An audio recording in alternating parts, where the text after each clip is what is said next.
여러분, 우리가 지난 시간에 살펴보셨던 대로 요셉은 드디어 어떻습니까? 하나님의 섭리대로 이집트의 총리가 되죠. 사실 우리가 이 요셉의 이야기를 이미 알고 있기 때문에 너무 많이 잘 알아서 이 일이 참 놀라운 일이다라는 사실을 놓치기가 쉬운데요.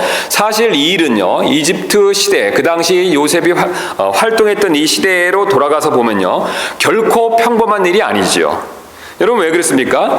이집트는 그 당시에 지금의 미국과도 같은 지위를 누렸던 그런 나라지 않습니까? 4대 문명지 중에 하나로서 상당히 강성했던 나라죠. 지금은 물론 지난번에 말씀드린 대로 별 볼 일 없는 국가가 됐지만요, 그 당시에는 사실 미국 이상 가는 지위를 누렸던 국가죠. 자, 그런 국가의 총리가 되는 일, 사실 어떻습니까? 아무나 할 수 있는 일이 아니죠.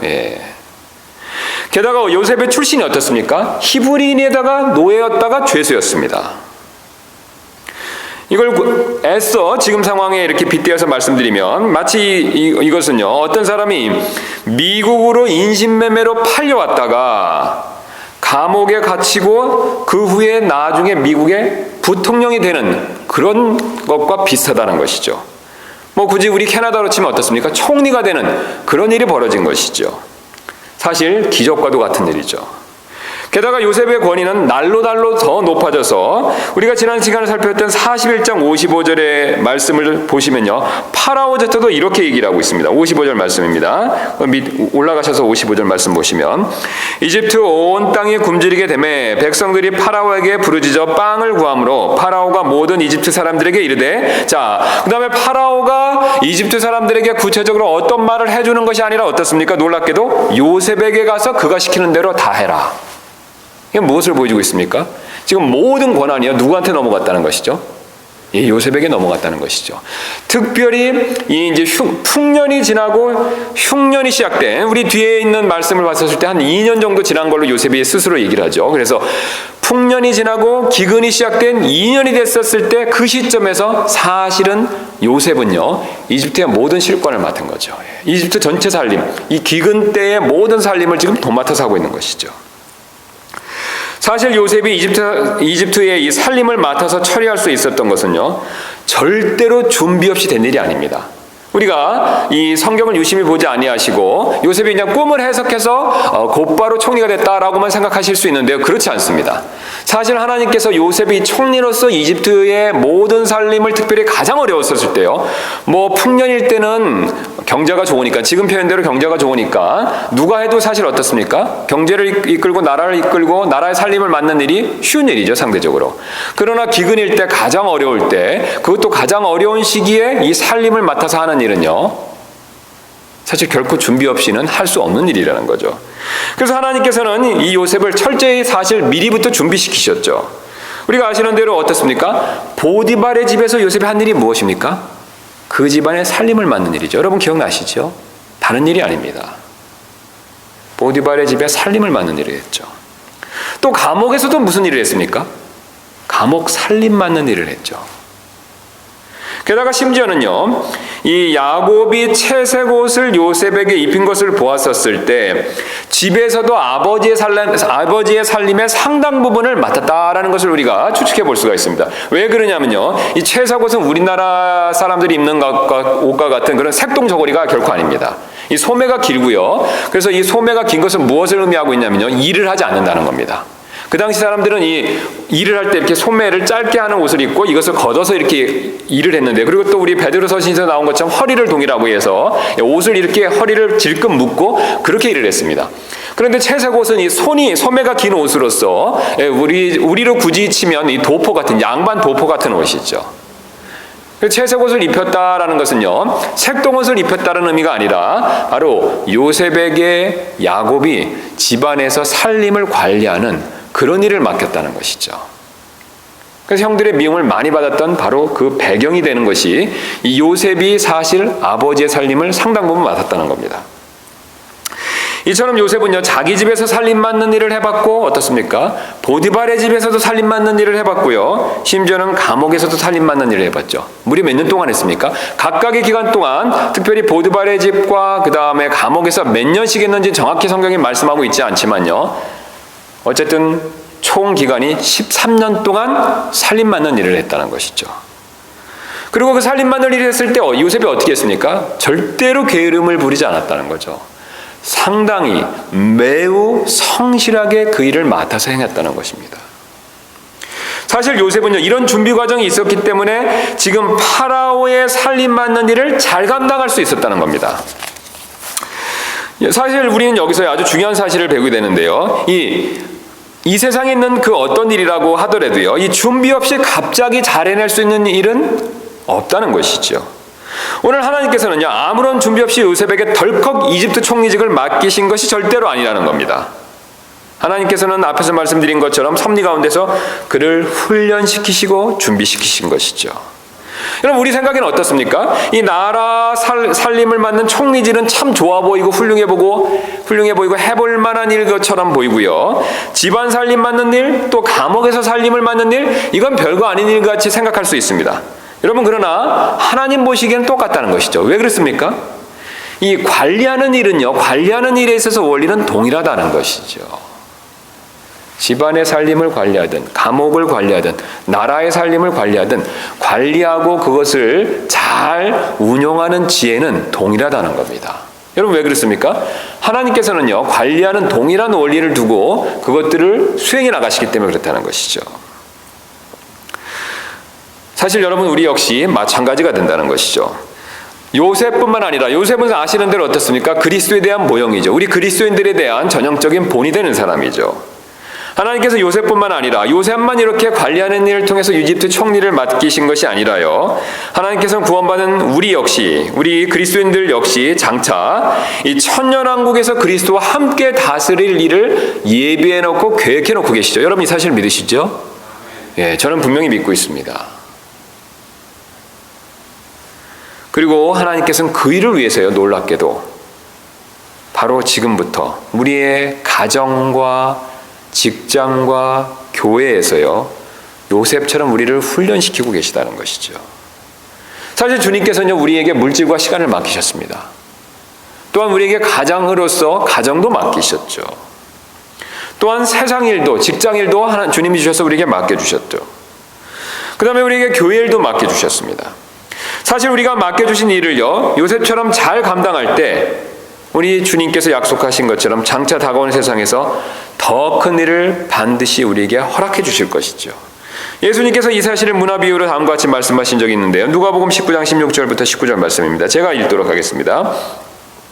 이에 첫자가 와서 이르되 주여 주의 일 문화로 신문화를 벌었나이다 하매 그가 그에게 이르되 잘하였도다 선한 종아 내가 매우 작은 일에 신실하였은즉 12시를 다스릴 권세를 차지하라 하니라. 또 둘째가 와서 이르되 주여 주의 일 문화로 5문화를 벌었나이다 하매 그가 그에게로 마찬가지로 이르되 너도 5도시를 다스리라 하니라.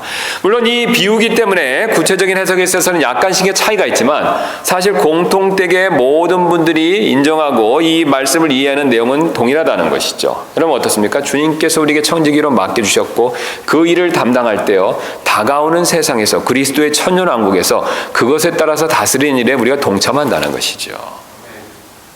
특별히 그 전에 그리스도 심판석에서 주님께서 정확히 우리의 한 일들을 판단하시고 평가하시고 그것에 맞춰서 우리에게 모든 일들을 맡기신다는 것이죠. 사실 우리가 이 사실을 정말로 믿는다면요, 우리 역시 맡겨진 모든 일에 요셉처럼 최선을 다할 필요가 있습니다.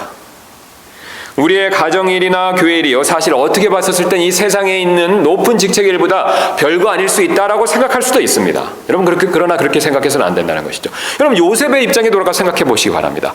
요셉이 사실은 자신이 하나님께로부터 받은 꿈이 있었기 때문에 구체적으로 어느 정도까지는 모르지만 최소한 자기의 형들과 부모님들이 자기를 경배한다, 이것은 알고 있었죠. 그래서 높아지는 일을 생각했었을 때 자기가 노예 신분으로서 보디발의 집에 살림을 맡는 일, 죄수로서 감옥에 살림을 맡는 일, 이거 별거 아니다라고 생각할 수도 있었을 것입니다. 그러나 그는 결코 그렇게 생각하지 않았다는 것이죠. 그 일에 앞서서 맡겨주신 하나님의 일들, 하나님이 반드시 합력하여 선을 이루신다는 사실을 확신하고 최선을 다했다는 겁니다. 그는 하나님께서 자신을 높여주는 꿈을 믿었기 때문에, 그 예언의 꿈을 확신했기 때문에 자기가 현재 처한 상황에서 어떤 경우라도 최선을 다했다는 것이죠. 우리 역시 마찬가지가 됩니다. 우리가 이 사실을 우리도 동일하게 믿는다면요, 우리가 사실 그래야 최선을 다할 수 있습니다. 여러분, 그렇지 않습니까? 우리가 가정에서요, 직장에서요, 또 우리가 교회에서 사실 이 하는 일들이 시원찮게 보일 때가 있죠. 우리 죄성이 그렇게 우리를 그런 생각을 줄 때 있고, 특별히 우리의 원수인 마귀가 그런 생각을 많이 넣어줄 때가 있습니다. 여러분, 그러나 우리는 속지 말아야 한다는 것이죠. 주님은 우리에게요, 미국 대통령직을 지금 맡기지 아니하셨고 캐나다 총리직을 맡기지 않으셨지만요, 우리의 가정과 우리의 직장일과 교회일만큼은 분명히 맡겨주셨습니다. 다 주님이 허락하신 일이라는 거죠.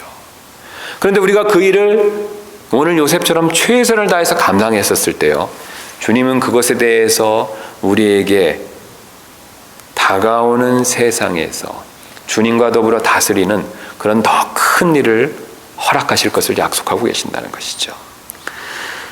이 사실을 믿고 직장이나 가정이나 또는 교회에서 우리가 모든 일에서 요셉처럼 최선을 다하는 저와 여러분들 되시기를 주님의 이름으로 소원합니다. 자, 이뿐만이 아닙니다. 오늘 본문은 우리에게 또 다른 사실을 알려주시는데요, 어떤 내용이 되냐면요, 이 하나님께서는 심는 대로 거두게 하신다라는 사실을 우리에게 철저히 가르쳐 주시죠. 오늘 요셉의 형들이 이집트로 곡식을 사러 왔었을 때요, 뜻밖에도 하나님의 섭리 가운데서 다시 요셉을 만나죠. 요셉이 이걸 팔고 있는데 그때 잠깐 자리를 비울 수도 있습니다. 다른 사람이 어떤 일을 맡을 수도 있는데 하필 요셉이 있었을 때 형들이 온다는 거죠. 여러분, 한번 생각해 보시기 바랍니다. 지금 이집트뿐만 아니라요, 주변에 있는 모든 국가에 지금 기근이 들었죠. 그럼 기근이 들었기 때문에 지금 요셉의 형들만 곡식을 사러 온 것이 아니라 어떻습니까? 주변 전체 사람들이 다 사러 왔겠죠. 그 수많은 사람들이 줄을 서서 지금 곡식을 사러 대기하고 있는데요, 그 상황에서 섭리 가운데서 요셉의 형들을 알아봤다는 것이죠. 그러나 반대로 아시는 대로 요셉의 형들은 요셉을 알아보지 못했습니다. 요셉이 자신들이 노예로 팔은 요셉이 설마 지금 총리가 돼서 자신들의 앞에 있을까라는 생각을 도저히 할 수가 없었겠죠. 또 나이가 들었기 때문에 이미 대략 한 22년이 정도 지난 걸로 추정이 되는데요, 시간이 많이 흘렀기 때문에 외모상 알아보기도 좀 어려웠었겠죠. 자, 그러나 요셉은 어쨌든 형들을 분명히 알아보고 나서요, 알아보고 나서 곧바로 행동한 것이 뭐냐면 일부러 형들을 정탐꾼으로 몰아붙이죠. 그래서 보시면 9절, 12절, 14절, 16절에 걸쳐서 4번에 걸쳐서 계속해서 형들을 정탐꾼으로 계속해서 몰아붙이고 있습니다. 9절 한번 보시면요, 요셉이 자기가 그들에게 관하여 꿈들을 기억하고 그들에게 이르되 너희는 정탐꾼이니라, 이 땅에 드러난 틈을 엿보려고 왔느니라 하니, 그 다음에 밑으로 가시면 12절에도 또 똑같지 않습니까? 그가 그들에게 이르되 아니라 너희가 이 땅에 드러난 틈을 엿보려고 왔느니라 하니, 또 우리 정탐꾼이라는 사실을 또 한 번 얘기하죠. 14절도 마찬가지입니다. 요셉이 그들에게 이르되 내가 너에게 말하기를 너희는 정탐꾼이라 한 말이 바로 그것이니라. 그 다음에 16절에 또 한 번 말하지 않습니까? 너희 중에 한 사람을 보내어 너희 동생을 데려오게 하고 너희는 감옥에 갇혀 있으라. 내가 너희 말을 입증하여 너희 속에 진실함이 있는지 보리라. 파라의 생명을 두고 맹세하노니 그리하지 아니하면 너희는 분명히 정탐꾼이니라 하고, 그래서 정탐꾼이라고 계속해서 몰아붙이고 있죠. 그 다음에 그들에게 몰아붙일 때 좋은 말로도 안 합니다. 거친 말을 사용하고 있다는 거죠. 그리고 7절 말씀 한번 보시면요, 요셉이 자기 형들을 보고 그들을 알았으나 그들에게 낯설게 행하며 그들에게 거칠게 말하고, 막 몰아붙이면서 쏘아붙이면서 아주 친절하지 않게 대하고 있다는 것이죠. 그것뿐만 아니라요, 그들을 또한 감옥에 던져놓습니다. 아시는 대로 17절 말씀 보면 그들을 다 사흘 동안 함께 감금하였더라. 자, 그런데 놀라운 사실은요, 지금 요셉이 형들에게 일부러 행했던 이 모든 일들은요, 사실은 형들이 요셉에게 했던 일과 동일하다는 거죠. 바로 22년 전에요, 요셉의 형들이 자기에게 했던 그 일을요, 지금 요셉은 똑같이 자신의 형들에게 그대로 행하고 있다는 것이죠. 자, 근거가 있습니다. 지금 요셉이 그들을 정탐꾼이다라고 했을 때 영어 킹제임스를 보시면 스파이가 됩니다. 아주 쉬운 단어로 스파이를 썼다는 것이죠. 간첩이라는 것이죠. 자신의 정체를 감추고 뭔가를 알아보려고 하는 스파이, 간첩, 그런 의미로 얘기하고 있습니다. 자, 그런데 형들도 사실 요셉을 아버지의 스파이, 간첩같이 여겼죠. 한번 근거가 있습니다. 37장 한번 가서 보도록 하겠습니다. 37장 2절 한번 보도록 하겠습니다. 요셉의 형들이 요셉을 미워했던 이유 중에 하나입니다. 2절 보니까 야곱의 세대들은 이러하니라. 요셉이 17세가 되어 자기 형들과 함께 양떼를 먹이더라. 이 소년이 자기 아버지의 아내인 비라와 실바의 아들들과 함께 있을 때에 그들의 나쁜 행실을 자기 아버지에게 보고하니라. 형들의 나쁜 행동을 아버지에게 보고했습니다. 그래서 이런 일들을 지속적으로 했기 때문에 밑으로 쭉 내려가시면 아예 야곱이 어떻습니까? 바로 이제 요셉이 노예로 팔리는 그 사건이 일어날 때죠. 자, 그래서 14절 말씀 보시면 세겜 등에 보냈었을 때 14절에 이렇게 얘기하고 있죠. 이스라엘이 그에게 이르되 원하노니 가서 내 형들과 양떼가 잘 있는지 보고 내게 말을 다시 전하라.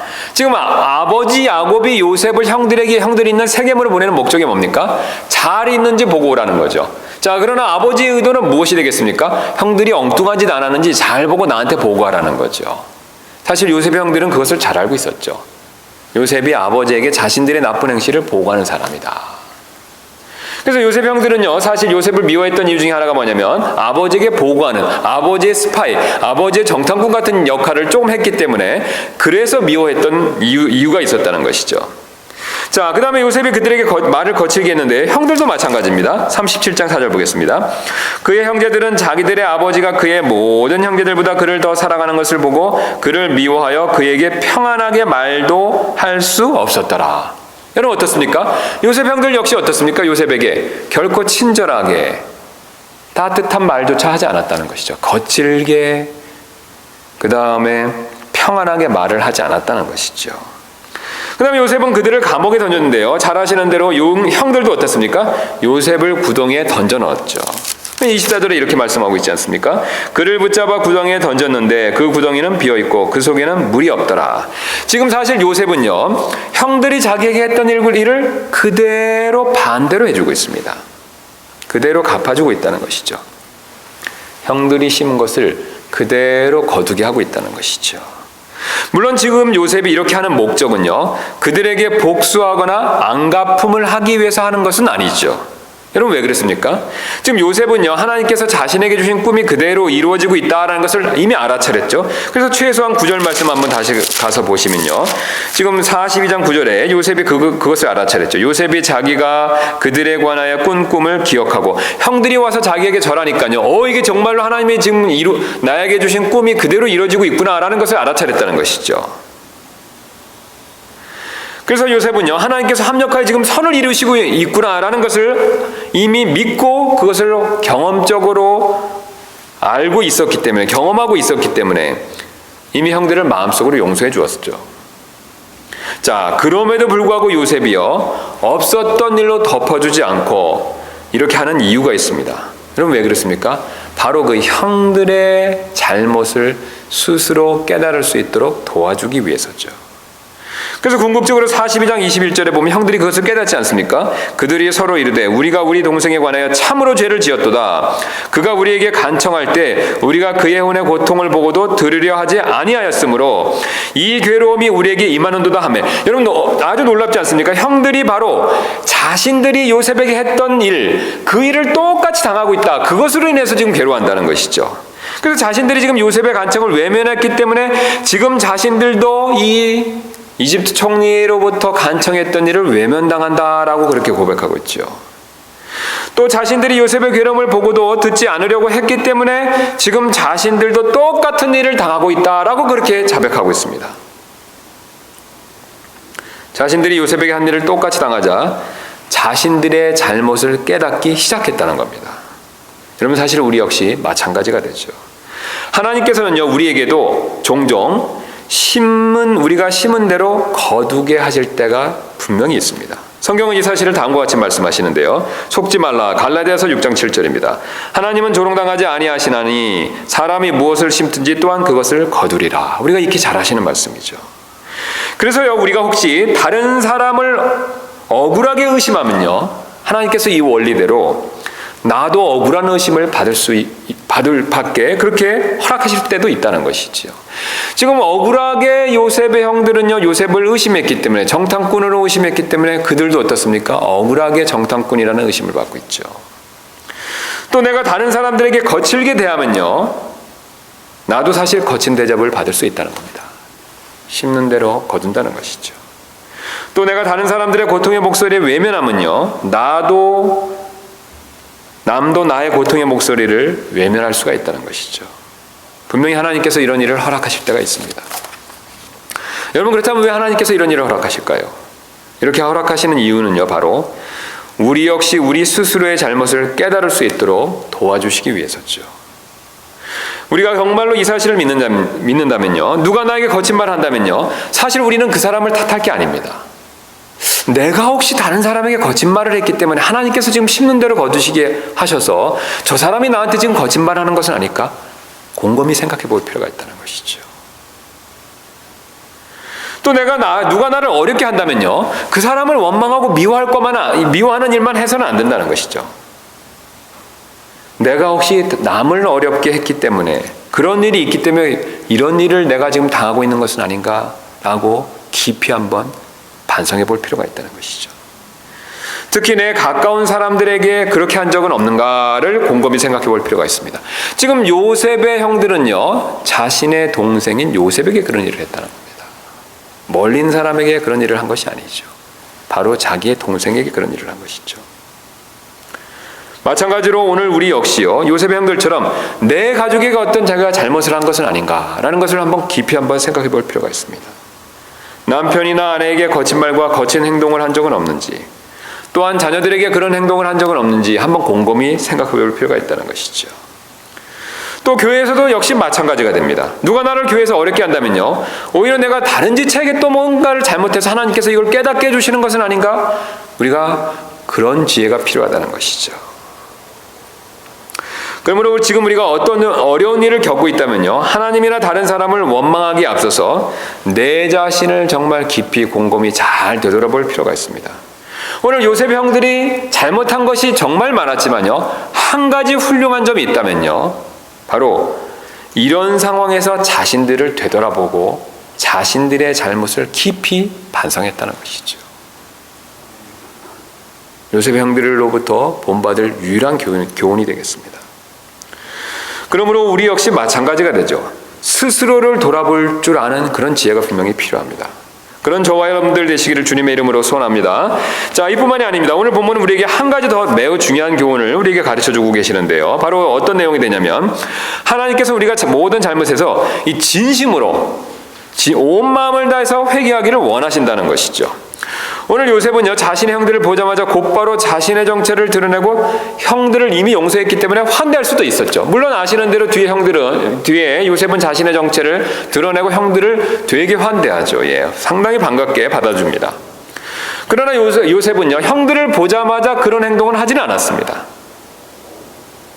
왜 그랬냐면요, 바로 이 형들의 말들 때문에 그렇죠. 자, 요셉이 지금 형들을 알아보고 나서 형들과 이야기를 시작하면서 형들이 11절에 이런 말을 했습니다. 자신들을 소개하는 이런 말을 했다는 것이죠. 11절 같이 한번 보도록 하겠습니다. 우리는 다 한 사람의 아들로서 아주 중요한 자신들에 대한 고백을 하고 있죠. 진실한 자들이오며 주의 종들은 정탐꾼이 아니니이다 하니라. 여러분, 요셉이 이 이야기를 들었을 때 속으로 어떻게 생각했겠습니까? 형들이 자기를 소개할 때 어떤 사람이라고 소개하고 있습니까? 진실한 사람들이다. 사실 우리가 지금까지 봤었을 때 요셉 형들은 결코 진실함과는 어떻습니까? 거리가 먼 사람들이죠. 어떤 일들이 있었습니까? 속임수로 할례를 이용해서 속임수로 세겜 사람들을 죽이고 약탈했던 사람들이 바로 자기 형들이죠. 또한 야곱 몰래 나쁜 짓을 자주 했던 사람들이 누굽니까? 바로 요셉을 제외한 형들이었다는 것이죠. 그리고 더 놀랍게도 요셉을 노예로 팔아놓고 야곱에게 거짓말한 사람들은 누구였습니까? 역시 요셉의 형들이었죠. 그것도 무려 22년 동안이나 자신의 아버지를 속였습니다. 진실함과는 아주 거리가 먼 사람이죠. 요셉 역시 이런 형들의 이런 점들을 잘 알고 있었죠. 그래서 요셉이 더 추궁하자 형들은 13절에 또 이렇게 얘기합니다. 그래서 추궁을 받자 13절에 자신들은 잘못한 게 없습니다 라고 하면서 요셉 앞에서 형들이 이렇게 얘기하죠. 그들이 이르되 주의 종들은 12형제로서 가나안 땅에 있는 한 사람의 아들들이니이다. 앞에랑 비슷하게 자신들을 또 한 번 소개하고 있지 않습니까? 보소서 막내는 이날 우리 아버지와 함께 있고 또 한 명은 없어졌나이다 하매. 없어진 게 아니죠. 어떻게 했습니까? 자신들이 팔았죠. 근데 팔았는데도 어떻게 얘기하고 있습니까? 없어졌다라고 지금 진실을 얘기하고 있지 않죠. 그들은 바로 요셉 앞에서 우리는 진실한 사람입니다. 우리 막내 동생 하나는 없어졌습니다 라고 얘기하는데 이게 다 어떻습니까? 거짓말입니다. 진실과는 거리가 먼 내용이라는 거죠. 분명히 요셉의 입장에서 볼 때는요, 형들은 어떻겠습니까? 우리 형들은 아직도 바뀌지 않았구나. 우리가 잘 아시는 대로 요셉의 집안의 이 안 좋은 습관 중에 하나가 무엇입니까? 거짓말을 참 많이 한다는 거죠. 아버지 야곱이 거짓말을 많이 했던 사람이라 부전자전이라고 이 아들들도 거짓말을 참 많이 하죠. 그 거짓말을 많이 하는 습관이 아직도 바뀌지 않은 것을 보여주고 있습니다. 그래서 아직도 형들이 바뀌지 않은 모습을 보고 요셉은 14절에서 이렇게 얘기하고 있죠. 요셉이 그들에게 이르되 내가 너희에게 말하기를 너희는 정탐꾼이라 한 말이 바로 그거지니라. 지금 요셉이 이중적으로 얘기하고 있지 않습니까? 지금 왜 당신들을 내가 정탐꾼이라고 얘기하냐면 바로 형들은 여전히 거짓말하고 있기 때문에 지금 당신은 정탐꾼, 곧 스파이처럼 자신을 감추고 있는 일을 또 하는 사람들입니다. 그래서 내가 지금 당신들을 정탐꾼이라고 합니다. 가면을 쓰고 있는 사람들입니다. 자신을 속이고 있는 사람들입니다. 라고 그렇게 돌려서 말하고 있다는 것이죠. 사실 요셉의 입장에서는요, 이때 화가 나서 형들을 혼내줄 수도 있었을 것입니다. 여러분, 사실 우리가 그렇지 않겠습니까? 형들은 잘못을 했고요, 요셉은 이미 용서를 했습니다. 그런데도 형들이 어떻습니까? 여전히 거짓말을 한다는 거죠. 물론 자신인지는 몰랐지만 자신 앞에서 뻔뻔하게 계속해서 진실한 사람들입니다. 우리 동생은 알지도 못합니다 라고 거짓을 행하고 있다는 것이죠. 사실 그것을 봤었을 때 우리가 의분이 들어서 화가 날 수가 있죠. 그래서 그 형들을 자신의 정체를 드러내고 정말 혼을 내줄 수도 있었을 것입니다. 그러나 하나님의 지혜를 가진 요셉은요, 그런 행동을 하지 않았다는 것이죠. 왜냐하면 요셉은 형들이 진실로 자신들의 잘못을 깨닫고 뉘우치기를 원했기 때문에 그랬습니다. 즉 지혜로운 요셉은요, 형들을 혼나는 데 목적을 두고 있는 것이 아니라 이 변화시키는 데 그 목적을 두고 있었기 때문에 그렇다는 것이죠. 사실 여러분, 우리가 이 두 가지를 혼돈할 때가 많이 있습니다. 이게 우리가 잘못을 하면요, 그 사람을 벌 주고 혼내는 것만 먼저 생각할 때가 있죠. 누가 나한테 잘못하면 화가 나지 않습니까? 자연스럽게 화가 나죠. 그래서 그 사람을 벌 주고 혼내는 것, 그것만을 우리가 먼저 떠올리고 그것만 생각하는데요, 사실 나에게 잘못하는 사람들, 그리스도인의 입장에서요, 나에게 잘못하는 사람들에게 우리가 도와줄 수 있는 진정한 부분은요, 그 사람들을 혼내는 것이 아니라 그 사람들을 변화시켜주는데 거기에 목적을 둬야 된다는 것이죠. 여러분, 그 사람들을 혼내서 꾸중해서 사실 그 사람이 변화되기는 어렵습니다. 오히려 우리가 다른 방법을 통해서 그 사람이 그 잘못으로부터 돌이키고 뉘우쳐서 변화되는 것, 이것에 우리가 초점을 맞춰야 된다는 것이죠. 사실 하나님의 지혜를 가진 요셉은요, 이 점을 잘 알았기 때문에 매우 지금 지혜로운 방법을 쓰고 있습니다. 어떤 지혜로운 방법이 되겠습니까? 바로 은혜의 방법을 쓴다는 것이죠. 요셉은 절대 권력을 가졌기 때문에 형들에게 자신의 정체를 드러내고 형들을 혼낼 수가 있습니다. 감옥에 가두고 엄한 벌을 내릴 수도 있었다는 것이죠. 그러나 요셉은 그런 방법을 쓰지 않았다는 겁니다. 하나님의 지혜를 가진 요셉은요, 형들을 혼내는 데 목적을 둔 것이 아니라 변화시키는 데 목적을 두고 오히려 형들에게 은혜의 방법, 은혜로 형들을 다루어줬다는 것이죠. 즉 그들에게 벌보다 오히려 은혜를 더 많이 베푸는 그런 모습을 보여주고 있습니다. 그 근거로 요셉은요, 형들을 거칠게 대고 감옥에 3일 동안 가두고 나서 갑자기 태도를 확 바꾸죠. 자, 18절부터 보시면요, 그래서 17절까지 그들은 다 사흘 동안 함께 감금하였더라 이렇게 얘기하면서요, 셋째 날 됐을 때 요셉의 태도가 바로 180도로 바뀌는 것을 보여주고 있습니다. 셋째 날 요셉이 그들에게 이르되 나는 하나님을 두려워하나니 이같이 하여 살찌니라. 자, 잘못했으니까 벌받아 죽으라 라는 말 대신 어떻게 얘기하고 있습니까? 이같이 하여 살찌니라. 살 길을 가르쳐 준다는 것이죠. 또 19절 보겠습니다. 너희가 진실한 자들이면 너희 형제들 중에 한 사람만 너희 감옥집에서 결박당하게 하고, 앞에서는 어떻습니까? 너희들이 전부 다 감옥에서 못 나올 것이다 라고 얘기했는데요, 반대로 얘기하고 있죠. 너희는 곡식을 가지고 가서 너희 집의 기근을 면하라. 안 놔줄 것 같이 얘기하다가 지금 어떻습니까? 반대로 곡식을 주면서 기근으로부터 면하라 라고 오히려 은혜롭게 대해주고 있다는 것이죠. 그 다음에 20절 또 이렇게 얘기하고 있습니다. 그러나 너희 막내 동생을 내게로 데려오라. 그리하여 너희 말이 입증되고 너희가 죽지 아니하리라 하니 그들이 그대로 하니라. 너희들을 살려주겠다라는 그런 은혜로운 방법들을 제시하고 있죠. 요셉이 이렇게 3번 걸쳐서 벌 대신, 혼내는 대신 은혜를 베풀자 형들의 마음이 다음과 같이 아주 놀랍게 바뀌는 모습을 21절이 보여주고 있죠. 지금 요셉이 3번에 걸쳐서 은혜를 베풀자 형들의 마음이 이렇지 않습니까? 21절 그들이 서로 이르되 우리가 우리 동생에 관하여 참으로 죄를 지었도다. 여러분 어떻습니까? 형들의 마음이 바뀌었다는 것이죠. 지금 앞에서요, 요셉이 거칠게 대하고 감옥에 가뒀을 때 형들의 마음은 변화가 없었습니다. 그런데 3일이 지나고 요셉이 태도를 바꿔서요, 은혜로 다루고 은혜로운 방법으로 형들을 대우하자 형들의 마음이 어떻습니까? 갑자기 바뀌기 시작했다는 것이죠. 사실 요셉의 형들은 보통 강박한 사람이 아니죠.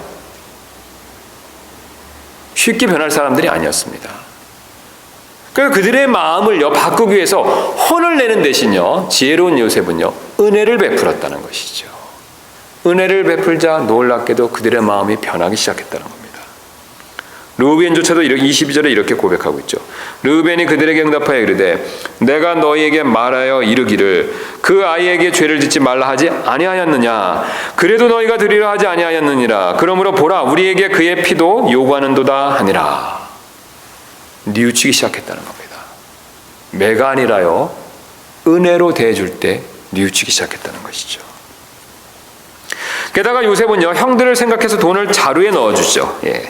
그래서 이 자루에 넣어주는 장면이 나오고 분명히 그 은혜로서 대우한다는 내용을 43장 22절 23절이 그 요셉의 청지기를 통해서 그 사실을 분명히 보여주고 있는데요. 우리 뒤로 가셔서 한번 42장 22절부터 23절 보겠습니다. 그래서 형들이 이 돈이 우리 자루에 있었다라는 것을 요셉의 청지기에게 솔직하게 얘기를 하죠. 요셉의 청지기가 이렇게 얘기하고 있습니다. 22절 양식을 살 다른 돈도 우리 손에 가지고 내려왔나이다. 형들이 그렇게 지금 고백하고 있죠. 누가 우리 돈을 우리 자루에 넣었는지 우리가 능히 알지 못하나이다 하매 23절입니다. 그 청지기가 이르되 너희는 안심하라. 두려워하지 말라. 너희 하나님 곧 너희 아버지 하나님께서 재물을 너희 자루에 넣어 너희에게 주셨느니라. 너희 돈은 내가 받았느니라 하므로 시몬을 그들에게로 데려오니라. 지금 왜 청지기가 넣었다라고 얘기하고 있습니까? 요셉이 시켰다는 것이죠. 요셉이 하나님의 은혜를 그들에게 베풀도록 했다는 것이죠. 지금 일부러 요셉은 형들을 골탕 먹이려고 한 것이 아니라 형들을 생각해서 은혜를 베풀어서 돈도 돌려준 것이죠. 자, 그 돈을 돌려줬더니 42장 다시 한번 가서 보도록 하겠습니다. 42장 28절 보니까 그 돈이 탁 발견됐었을 때 형들의 반응이 또 놀랍습니다. 42장 28절입니다. 그가 자기 형제들에게 이르되 내 돈을 도로 넣었도다. 보라 돈이 내 자루 속에 있도다 하니 그들의 마음이 그들을 기진하게 하므로 그들이 두려워하며 서로 이르되 하나님께서 우리에게 행하신 이 일이 도대체 무엇이냐 하였더라. 여러분 어떻습니까? 이 돈이 다시 있는 것을 발견하자 오히려 어떻습니까? 더 마음이 변하기 시작했다는 것이죠. 더 마음이 낮아지고 하나님을 향했다는 겁니다. 놀라운 사실은요, 더 찔림을 받았다는 것을 분명히 보여주고요, 형들의 입에서 처음으로, 이 창세기에서 이 형들의 입에서 처음으로 하나님이란 이름을 말했다는 것이죠. 여러분 무엇을 보여주고 있습니까? 그들의 마음이 강팍했고 완고했던 마음이 풀리면서 하나님께 더 나아가기 시작했다는 것이죠. 사실 요셉이 사용한 이 방법은요, 바로 하나님께서 사용하시는 방법이 되죠. 하나님께서 우리에게 원하시는 것은요, 이 멸망받아서 망하는 것을 원하시는 것이 아니죠. 사실 주님은요, 우리가 변화되기를 원하십니다. 여러분 이 사실 믿으십니까? 주님께서 우리에게 원하시는 것은요, 우리가 잘못했더라도 우리가 망하고 멸망받는 것, 그것을 원하시는 것이 아니라는 겁니다. 주님은요, 우리가 잘못했다 하더라도 변화되기를 원하십니다. 하나님께서 원하시는 것은요, 벌받아 망하는 것이 아니라 우리가 회개하고 변화되는 것이라는 거죠. 그리고 이를 위해서 벌보다는요, 은혜로서 우리를 더욱 다루신다라는 것을 성경이 여러 곳에서 말씀하고 있죠. 대표적으로 로마서 2장 4절입니다. 혹은 하나님의 선하심이 너를 인도하여 회개하게 함을 알지 못한 채 내가 그분의 선하심과 관대하심과 오래 참으심의 풍성함을 멸시하느냐. 사실요, 우리가 세상 사람들이, 우리 밖에 있는 믿지 않는 자들이요, 사실 저렇게 살 수 있는 것은요, 멸망당하지 않고 살 수 있는 것은요, 하나님의 선하심 때문에 그렇습니다. 하나님은 그들을 즉시로 멸망시키실 수도 있지만 오히려 선하게 다루신다는 것이죠. 은혜를 베푸신다는 것이죠. 선하심과 은혜 베푸심을 통해서 어떻습니까? 오늘 방금 읽었던 로마서 말씀처럼 그들이 주님께 회개하고 변화되고 주님께 나오기를 원하신다는 것이죠. 여러분, 그러므로 우리 역시 마찬가지가 됩니다. 우리 주변 사람들이 진정으로 변화되기를 원한다면요, 오늘 우리 역시 요셉처럼요, 미움과 정죄함보다는 용서와 은혜의 방법을 사용할 필요가 반드시 있습니다. 여러분, 사실 우리가 배우자가, 내 아내나 남편이 나에게 서로 잘못할 때가 있죠. 그럼 우리가 그 사람에 대해서 우리가 혼내고 꾸중하고 그럴 때가 참 많이 있습니다. 그러나 문제는요, 그 잘못을 꾸중하고 혼낸다고 해서 그것이 해결되는 것이 아니라는 거죠. 그 사람들이 변해야 된다는 겁니다. 잘못이 있어서가 아니라 그 잘못이 회개되고 변해야 된다는 것이죠. 그런데 하나님께서 주로 사용하시는 이 우리를 변화시키는 방법은요, 심판과 징계가 아니라는 겁니다. 은혜와 사랑이라는 것이죠. 은혜롭게 우리를 다루신다는 것이죠. 우리가 자녀들을 대할 때도 마찬가지죠. 우리가 자녀들을 잘못하면 우리가 꾸중하는 것만 하기가 쉬운데요, 그렇지 않습니다. 자녀들을 정말로 우리가 변화시키기 원한다면요, 은혜의 방법을 써야 된다는 것이죠. 우리가 이런 방법을 쓸 때 우리 주변 사람들을요, 요셉의 형들처럼 우리가 변화시킬 수 있을 것입니다. 그런 지혜로운 방법을 사용하는 저와 여러분들 되시기를 주님의 이름으로 소원합니다.